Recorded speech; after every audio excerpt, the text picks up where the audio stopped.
Hello বন্ধুরা, কেমন আছো তোমরা সবাই? প্রথমেই সবাইকে জানাই শুভ রথযাত্রা।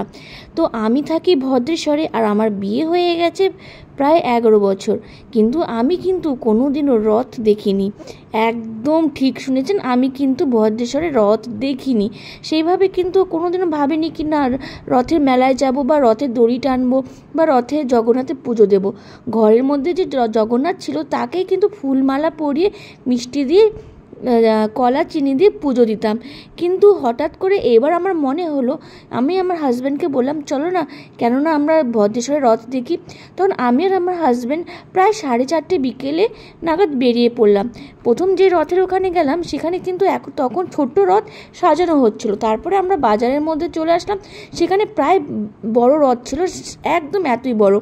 আর খুবই খুবই ভালো লাগছিলো এই জায়গাটা এসে, আমার এত সুন্দর লাগছিলো এখানে এসে, আর মনটা এত ভালো লাগছিলো। চারোদিকে কীর্তন হচ্ছিল, রথ সাজানো হচ্ছিল, আর মনটা না পুরো পবিত্র লাগছিল। আমার প্রচণ্ড ভালো লাগছিল। ভিড় ওরকম ছিল না, কিন্তু যদি ভিড়ও হয়ে যেত, ওখানে কিন্তু পুলিশ দেওয়া হয়েছিল সব মেনটেন করার জন্য। আমি কিন্তু খুব এক্সাইটেড ছিলাম, ভাবলাম এবার কিন্তু রথের দড়ি আমি টানবো।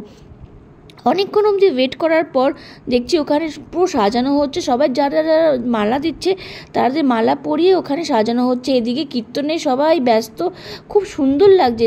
কী যে ভালো মনোরম ছিল, আমি কি বলবো। আমার কিন্তু প্রচণ্ড ভালো লেগেছে, কিন্তু ওয়েট করে যাচ্ছে দড়ি টানার জন্য।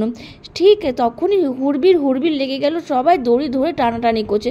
আমি কিন্তু খুব ভয় পেয়ে গেলাম, কি এত ভিড়ের মধ্যে আমি দড়ি টানতে পারবো? জগন্নাথ, আমাকে কিন্তু তুমি কিছু একটা উপায় করো, কি আমি যদি দড়িটা টানতে পারি। আমি না কোনোদিনও টানিনি, এটা মনে মনে জগন্নাথকে বললাম। ব্যাস, কি হলো, জগন্নাথ আমাকে ঠিক রাস্তা করে দিল, আর আমি ঠিক জগন্নাথের রথের দড়ি ধরে দাঁড়িয়ে পড়লাম।